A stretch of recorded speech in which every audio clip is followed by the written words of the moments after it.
Alright, so we're picking up with the second part of the quest line in Roses and Muskets. Wishes event, by the way. Ayaka, Yoimiya, you're already here! Good morning. Xavier said yesterday afternoon went well. Yeah, and how about you, Ayaka? What were you up to yesterday? After we split up, Ayato went to see Udex Nervillet at the Palais Mermonia. I was originally thinking of going with him, but he said he could manage it himself. He told me to go see the sights around Fontaine and to enjoy the local culture. So I rode the aqua bus with Yoimiya and visited the opera house on Aranias Island. Yeah, you wouldn't believe what we saw there! Two mechanical puppets that were dancing together! You've already seen them, right? The Dirge of Capali and the Nemesis of Capolus. Yeah, those two! Amazing, aren't they? We sat and watched for quite a while. It was mesmerizing. Like we could keep watching them forever. Oh, it was the same for us the first time we saw them, too! Afterwards, we went swimming at the beach! Well, diving, to be exact. It was the first time I ever breathed underwater! I held Ayaka's hand and we counted down together. 3, 2, 1, and then splash! We were beneath the waves. Seems like they had a lot of fun.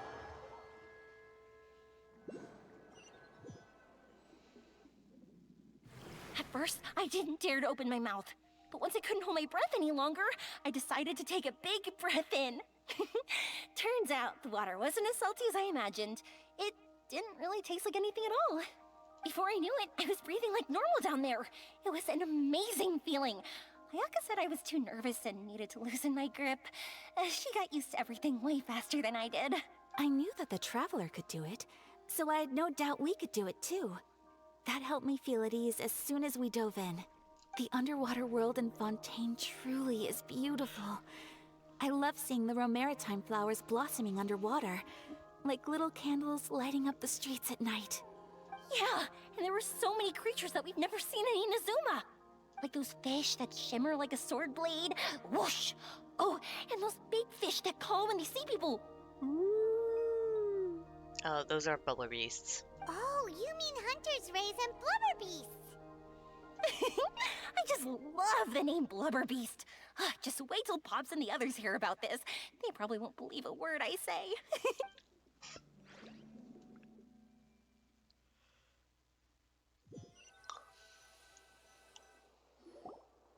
Yoimiya was down there for quite a while. It was dark before we finally rode the aqua bus back to the city. I figured she'd want to sleep in today. Yeah, even I was worried that I wouldn't be able to get up. I still felt like I was drifting in the waves when I went to sleep last night. But as soon as I woke up today, I remembered that we'd all be shooting a film together, and I was ready to go. Speaking of the film, where's everybody else? My brother and Xavier were speaking to the restaurant owner about using the place as a filming location. They should be here soon. As for the others, We're here. Please excuse my tardiness. I just finished the Special Patrol's 6-mile morning jog. Wait, 6 miles? I'm so tired. I heard you all chatting, so I decided to come down. I sure could use some of that endless energy everyone else has. Good morning, everyone. Morning. Can someone fetch me a cup of coffee? More milk, hold the sugar. Sure. I'd be happy to do that for you. No, you can't go anywhere. Please, have a seat over here so I can get started on your makeup. The last thing I want is coffee stains on my costumes. I can get the coffee. It's the perfect job for an assistant.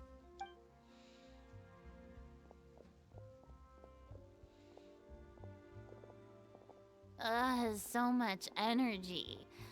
Seriously, what's her secret? Oh, Yoimiya's always like that. But you sure look exhausted, Farina. It's because you're not used to waking up so early, huh? Of course not. I spent the whole night reading the novel from cover to cover, marking sections that either need to be omitted or adapted. Wow. Paimon didn't expect you to be so thorough. Well, I was the biggest star in all of Fontaine after all. It takes more than just a pretty face to earn a reputation like that. I know how to get serious when the situation calls for it. I went all out when I was acting as an Archon, so why wouldn't I do the same for my own life? Here's your coffee, Director Farina.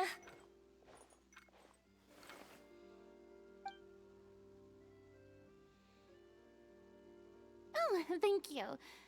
The sound of being called director and the aroma of coffee feels almost as refreshing as hearing the birds chirping in the morning. Ah, it seems everyone has managed to arrive on time. We've reached an agreement with the restaurant owner. We are free to use the second floor to shoot our film. Really? That's great! He is really looking forward to our film, and hopes that providing his restaurant as a filming location will attract more customers. Well then, Mr. Xavier, I'll leave the rest to you. Okay, thanks. First, I'd like to introduce our new members. This is our prop manager, Veronique. She'll be in charge of all the film's props and items.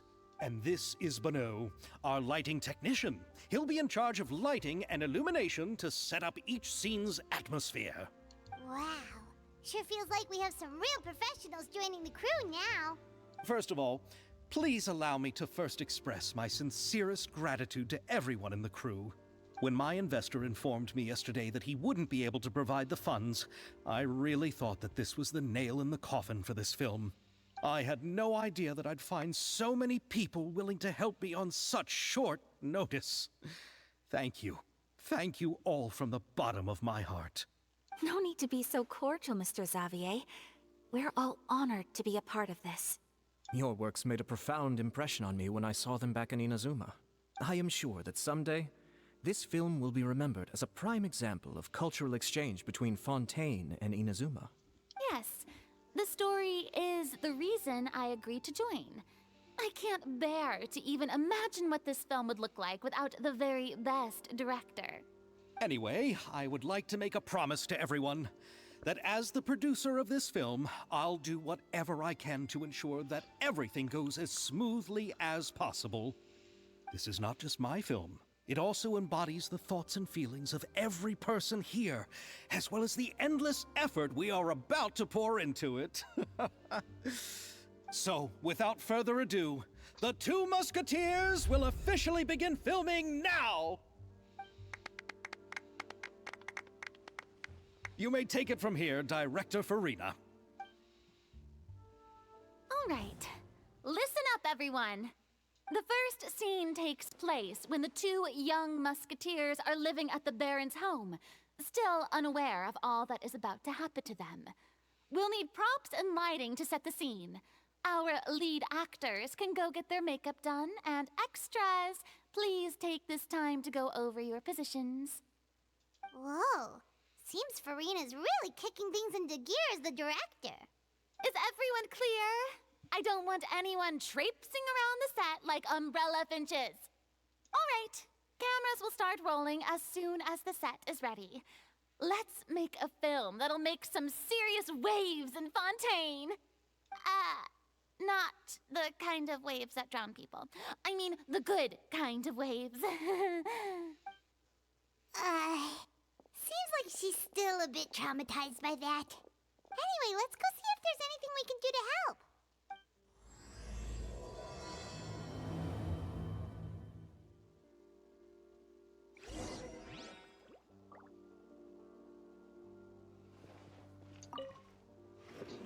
How about here?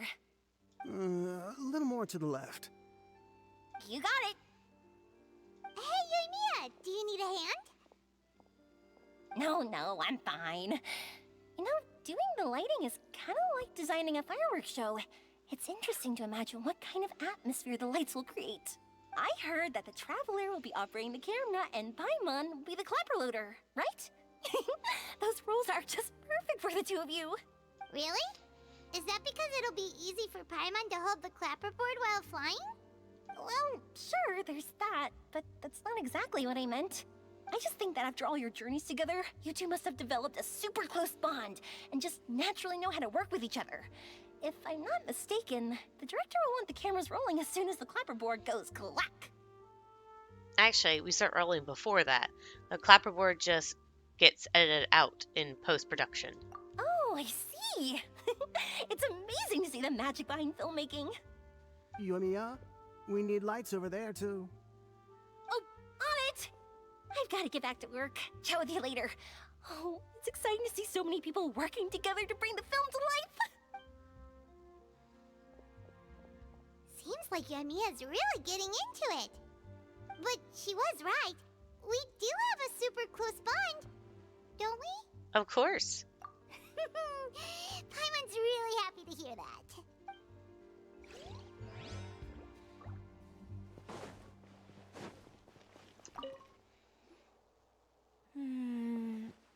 Ayaka has mentioned you to me before.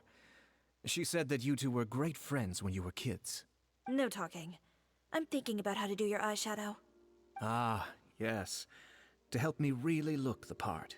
To achieve a more young and naive look for this scene. Are you saying the wrinkles around my eyes are too deep? You just have too much of a calculating look in your eyes. You sure don't mince your words. It seems you really haven't changed much. Quiet. That's cute. So, this is a real musket? No, it's just a prop weapon. Not bad. Have you seen a real musket before? Only in books and newspapers. I made this one based on the relative shape and proportions I saw in reference images. When we're filming, some special gunpowder will be applied around the muzzle, which will help create the flash and smoke effects of a real gun being fired. Which means it'll be up to the actors to portray the recoil. That's right. The sound effects for gunshots will also be added in post-production. Thank you, Veronique. I think I know where to start now. However, the musket's gears and firing pin could still use some work. Adding some wear on the metallic components will make them appear more realistic. Also, be sure to rub the muskets with some oil each time before we start shooting. That'll give the impression that the firearms have been well maintained. Good point. You seem to know a lot, Miss Chevres. I assume you use these types of firearms on a regular basis? Yes, I perform routine maintenance on my weapons every day. Just like we as people need to eat and sleep, muskets need to be cleaned and maintained. I also perform similar care for my sword every day, and familiarize myself with its shape and weight, to the point where it feels like a natural extension of my body. Yes, this way, our weapons will never betray us in the heat of battle. Yes, well said. It seems we have the same philosophy on this topic. Oh, sounds like they found a common interest to talk about. Though these props differ from the muskets I use, I can still give you some pointers. Good. I look forward to your instruction. First and foremost, never point the weapon at anyone, regardless of whether it's a real or prop weapon or whether you're holding it or it's on the table. This holds for any time when you're not actively engaging an enemy. Okay, understood. When aiming the musket, extend your arm so that it's level with your shoulder, and use your eye to look down the weapon's sights. Like this? Not bad. Now, try saying your lines. This is the end of the road for you. Good. Now turn your body a little. That way, you'll give your enemy less of a target to work with. And relax your shoulders. Here, allow me to demonstrate. This is the end of the road for you. Huh. Excuse me, Miss Chiori. Director Farina, there's something I wish to discuss with you. Oh? What is it? Like this? Yes, much better. What do you think? I do see your point. But are you sure you wish to do this? I believe it would be most fitting. Well, if you insist. All right, I understand. Miss Ayaka, Miss Chevres, could the two of you please come over here? Huh? What's going on? Are we gonna start filming now? Let's go see. What is it? I have a question for you, Miss Chevres. Would you be willing to play the role of a musketeer? to play the role of a musketeer? What? To clarify, I would like to turn over my role to Miss Chevreuse. But, brother... Don't worry, Ayaka. I actually view this as a good thing. I was becoming troubled trying to set aside some time to speak to the staff at the Palais Mermonia. I would like to have some conversations about the cultural exchange between our two countries, and I've heard that the bureaucratic process here can get rather complicated. Now, I will be able to focus on my work. Besides, you also know that I'm not really one for public performances. Are you really sure? From a director's point of view, I also felt like the relationship between the two musketeers in the original story could be improved. The older brother in the story plays the lead role with his overbearing character, but this causes his character to overshadow that of his sister, and the theme of the two supporting and relying on each other isn't conveyed very well. But if we were to change the siblings to two sisters of a similar age, then that aspect of the story might come through more clearly. Also, I've seen you instructing Ayaka. That cold and dignified personality is exactly what we need for the older musketeer. Of course, even with all these insights, the decision should still be made by Miss Chevreuse. Chevreuse mentioned that she really likes the story, right? Paimon bets that she'll take the role. But she will still have to prioritize her work. All right, I'll take the role. Good. It's decided then. I'll get started on making edits to the script. We'll also need to make some immediate adjustments to the lighting, props, and costumes. I have a feeling that our adaptation will be even better than the original story. You're doing a great favor for me, Miss Chevreuse. You have my gratitude. Don't mention it. I like this character, so if anything, I should be the one thanking you. Well, since my brother is the one who brought up the idea, I suppose there's no need to worry. Let's go, Miss Chevreuse. I look forward to working with you. Please, just call me Chevreuse. Seems like you're really going out of your way to solve the problem I was having with your makeup. Surely you jest, Chiori. I assure you that I was mostly motivated by a desire to spend more time on formal business. Oh, come on. You really think I'd buy that? According to what I've heard from Ayaka, her brother is someone who can juggle 10 different matters at the same time. I'm sure you have other reasons for backing out. Perhaps. Ayaka always said she wanted to go out and see more of the world, just like the Traveler. But I feel that she needs not only to see other nations, but also to make some different kinds of friends. I think it would be harder for her to make new connections with me constantly by her side. I would like to give her some space. Alright, go on. Spoil her some more. Ayato, it's too bad you're stepping down from the role. Paimon really wanted to see you act as a musketeer. This is the punishment you deserve. This is justice. No need to poke fun at me. I'd wager that you also felt that I wasn't the best candidate for the role. It's a little hard for Paimon to imagine you saying those lines. So, are you going to go back to work now? Yes. I've made an appointment to meet some people from the Palais Mermonia. Now, I will have some more time to prepare. Traveler, get the camera ready. Paimon, get the clapperboard. Actors, to your positions. We're about to start shooting the first scene. Go on now. And please take good care of Ayaka. Yep, don't worry. You can count on us. Good luck with your work. Thank you. I look forward to seeing the film when it's finished. All right. Now that we're all here, let me help set the scene for everyone. The first scene takes place when our two main characters are still living at the Baron's estate. They've been ostracized and verbally abused by others in the household, but they still have no idea why. We want to capture how naive and innocent they are, despite their pain. Chevreuse will be playing the role of the older sister, Tulip, and Ayaka will be the younger sister, Iris. Be sure to get close-ups of the main characters at the right moment. Silence on the set! Lights, camera, action! Let's go! Tulip, Mother's been out for quite a while now. Perhaps she went to pick some flowers on the way home. You know how she loves flowers. Iris, Tulip, I'm home. Mother, you were out for so long, we were beginning to worry about you. Nope, I showed it the other way. Oopsies. I'm sorry, but I'm back now, safe and sound. Here, I brought your favorite treat, apple turnovers. Mother, what are those bruises on your hand?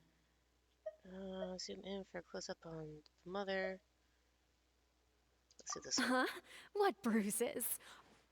Oh, I must have bumped into something while I was working yesterday. But I didn't notice them this morning. Then perhaps they're from when I accidentally tripped when I was out just now. By the way, did you have fun playing at home? What's the matter, Iris? Focus on Iris. Well, we've realized that no one really wants to play with us. They even took Iris's doll and spat at us. And they even called us names. They said we were... Shh. It's all right. Don't worry. Girls, listen to me. It doesn't matter what anyone says. Don't listen to them. No one can define you with such words. You both have wonderful lives ahead of you. Just like your names. You will both blossom like beautiful flowers. Maybe your time to blossom hasn't quite come yet. But one day, you two will bloom more beautifully than anything else. Don't let the soil you're in now ruin your future beauty. Understand? My dear daughters. And cut! Not bad. The actors' emotions were all on point. Let's keep that take. Also, if our clapper loader could avoid shouting at the start of the scene next time. Oopsies. Oh, got it. Great. I was a little worried that my nerves would get the better of me. What about you, Chevros? I felt fine. The lines weren't too difficult at all. Seems like Farina must have adapted the role nicely. You two were great. I couldn't tell it was your first time acting in a film. You should have more confidence. Thank you for your encouragement. Positions, everyone! We'll move on to the next scene after we try a few more camera angles.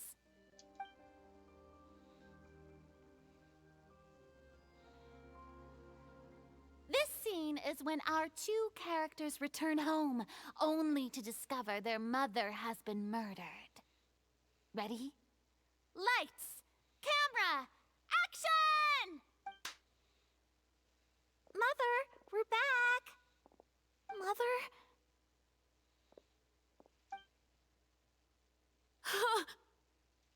What's wrong, Tulip?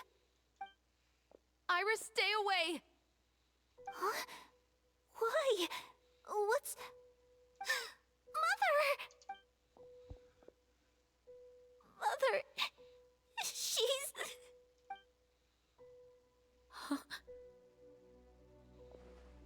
There's poison in this cup. Huh? I could have sworn I've seen this kind of cup before. Those aristocrats. They didn't even try to cover up their actions.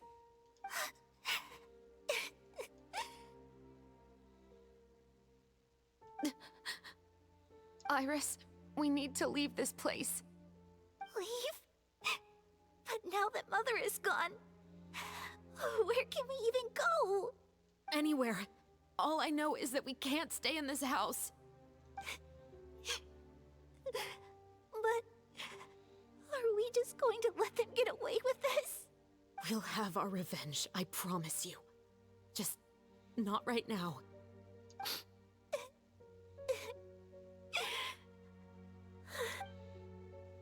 Come on, let's go. No, wait. We can't just leave Mother here like this. At least...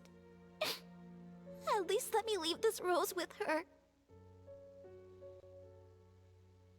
That's why we went out in the first place. To buy her this flower. All right. Goodbye, Mother. We'll avenge you. Someday. And cut! Beautiful! Great performance! Oh my, you're so amazing, Ayaka! And were those real tears I saw? How did you do it? I was surprised too. Thank you for the kind compliments. Actually, as soon as Director Farina said action, I told myself not to think about anything. I just felt the weight of the moment and became the character. It's quite similar to practicing the art of the sword. You clear your mind and focus only on what's happening in front of you. Ayaka's performance was amazing. Have I discovered an acting prodigy? Pipe down, everyone! We need to move on to the next scene!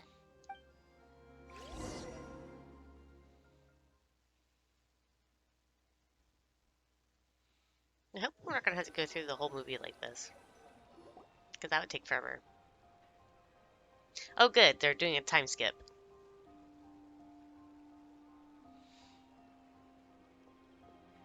Huh? Are we done already? But Paimon wants to keep playing with the clapperboard. How do you feel, Traveler? Is your arm sore from holding the camera all day? A little bit, but it was a lot of fun. Good work, you two. You too, Shivers. You were quite the actress today. I've read this novel many times before. I have a good grasp of my character's mindset.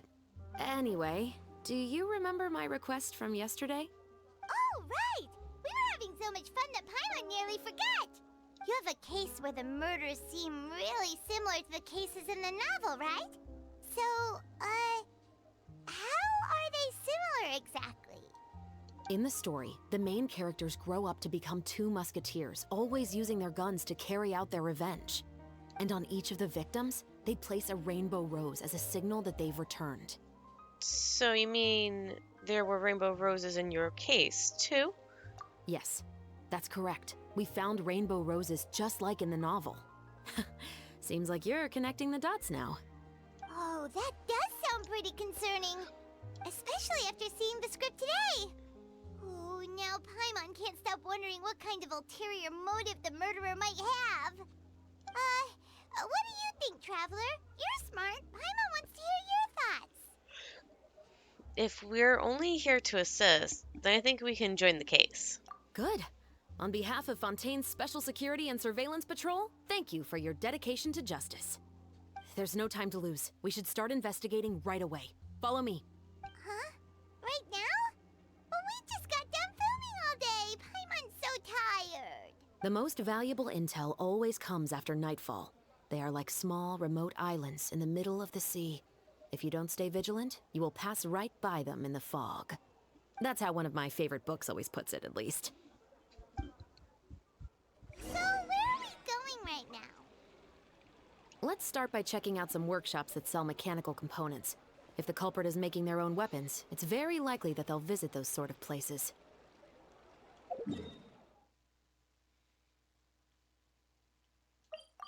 Let's use this waypoint.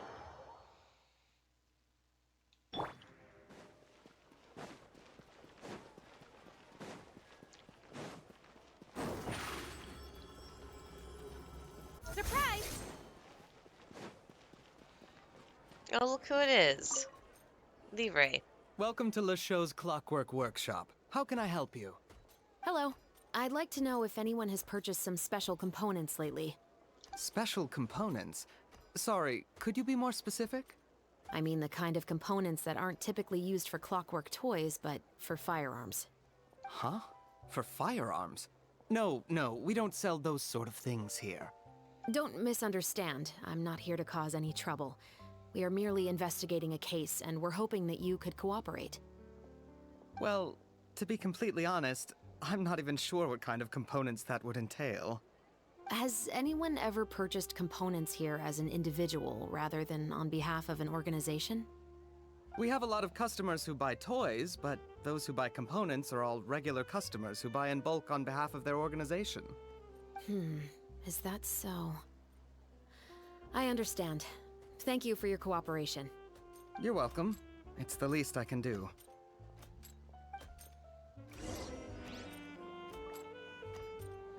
Okay, so let's see. Should we use this waypoint again?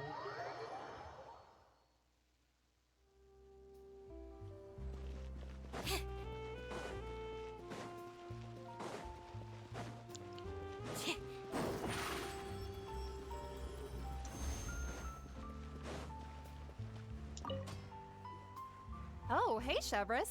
Run out of oil for your musket again? Hello, Estelle. I want to know if anyone has come to your shop recently to order some firearm components. Oh, is this another case?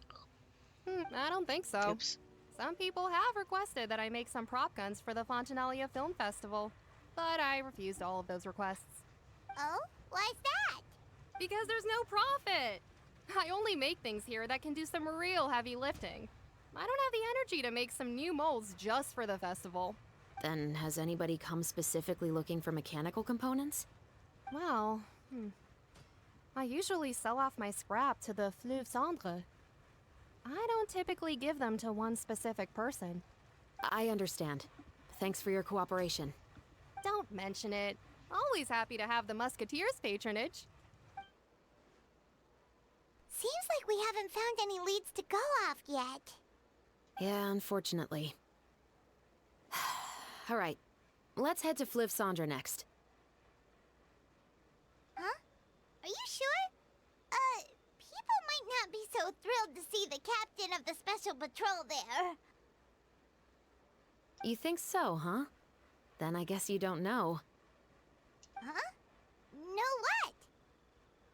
that I grew up in Fleuve Cendre.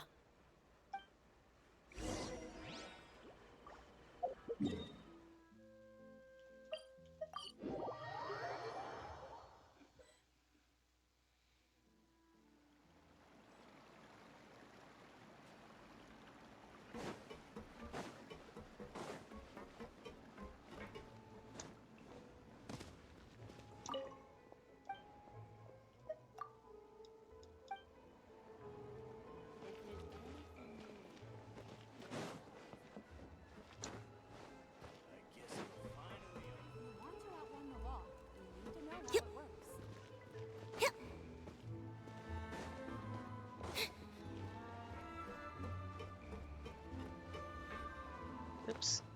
This is what happens when I nod off while trying to go upstairs.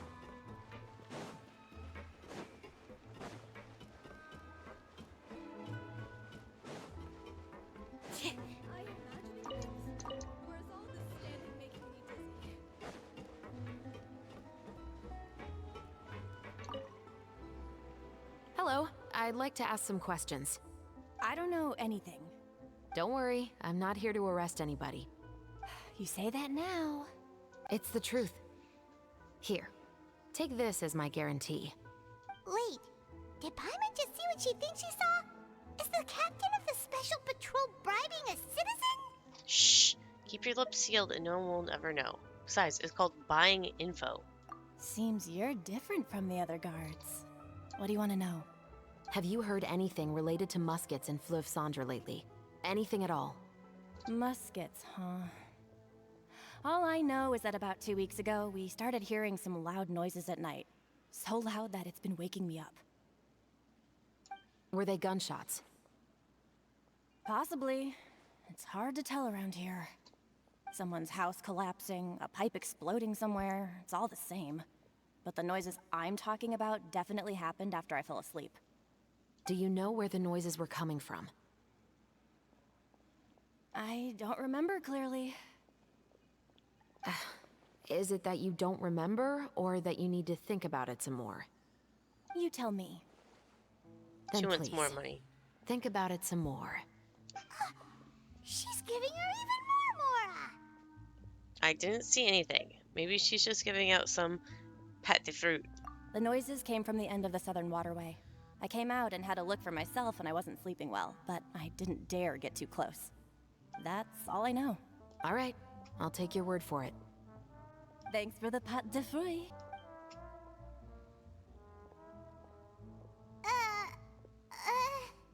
No need to be surprised. I grew up here, remember? I know how to get people around here to talk. Seems you catch on pretty quick. Now then, let's keep going. Seems Lenny is saying some strange things again. It's really worrying.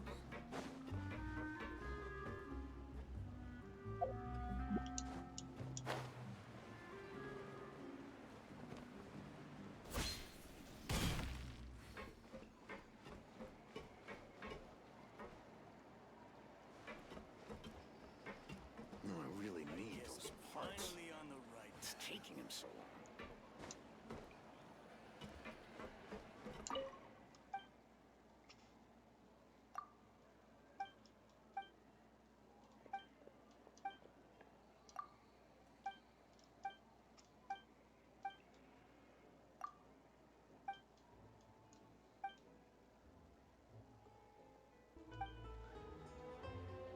I think I might have started snoring.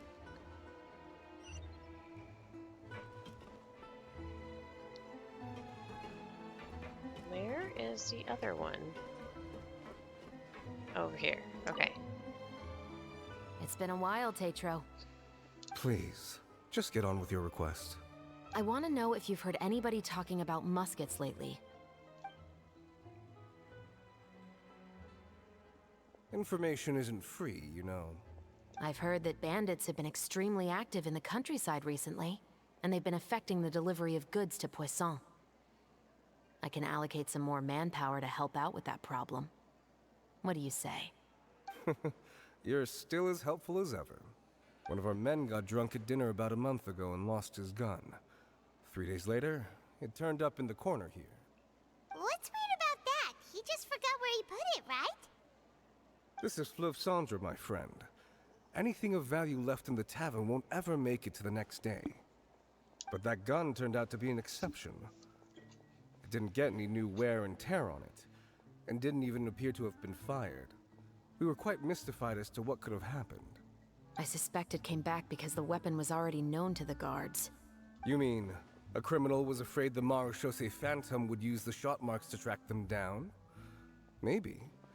But if that's the case, the culprit really took great care to avoid getting caught. I didn't say anything about a criminal. In Fleuve Cendre, knowing who was killed is as easy as knowing what clothes you're wearing today. It's the guy living in the east side, isn't it? I've never liked him.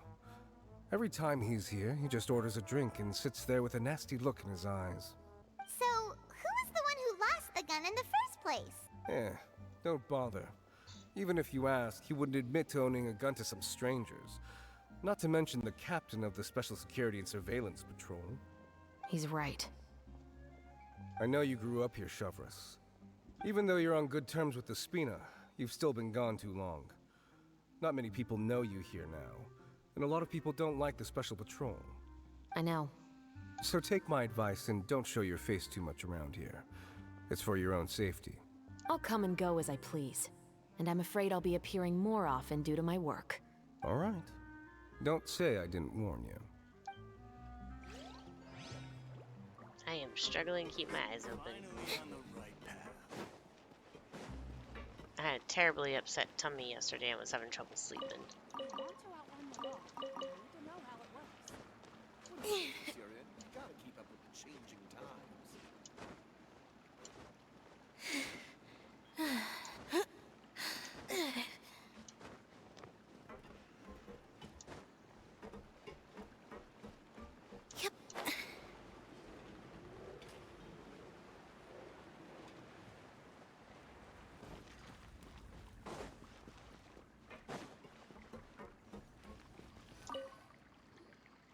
What's all this? Some broken planks and barrels, as well as some liquor bottles? Yes, but have a closer look, Paimon. Even though somebody has purposefully tried to clean them up, these are obviously marks from musket bullets. In other words, someone was here trying to improve their shot. They were— Could it have been the killer? Your guess is as good as mine. Although many people at Fleuve Cendre own guns, few hide the fact from others. And even fewer would go to such lengths to hide markings from practice shots. Anyway, let's go. There might be more to this.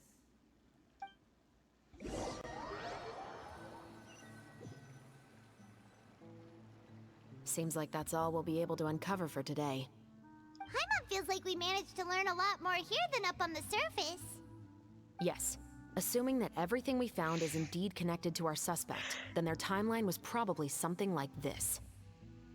A month ago, our suspect found a gun and took it home to disassemble it. Once he'd figured out its mechanics, he brought it back.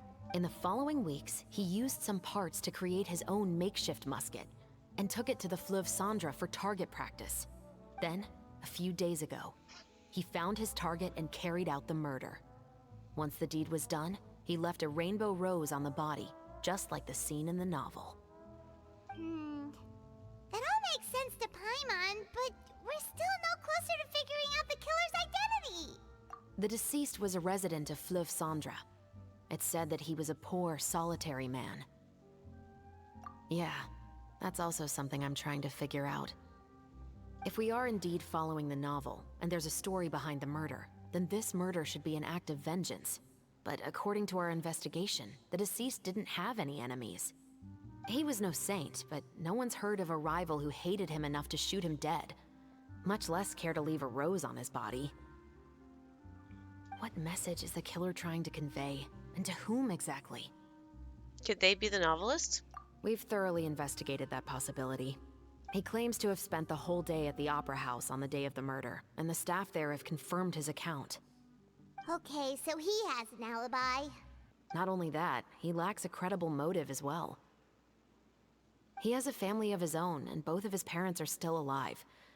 I've looked into his records. He was adopted at the age of 6, and all the proper procedures were followed. There are also records of him at an orphanage before then. In the story, the mother of the 2 musketeers was murdered after the children turned 10. Of course, he could have changed the children's ages, but I don't want to assume anything without evidence. More importantly, I've also had a chat with him in person. He didn't seem like the kind of person who would pull the trigger to kill a man. Then, what should we do now? We have all this new information, but it doesn't help us move forward. Investigations take time. I didn't expect us to catch the culprit in just a single day. How about this? Let's spend the next few days filming with the crew. We can continue the investigation once we're done with the film. Wait, but weren't you saying Intel is like small, remote islands in the middle of the sea just a moment ago? Wouldn't you just miss them if you were to stop looking? Ah, but the book had more than one reference to the islands, Paimon. Oh? What else did it say then? As long as you spend enough time sailing through the fog, you'll eventually come across an island. Alright, so that's the end of that.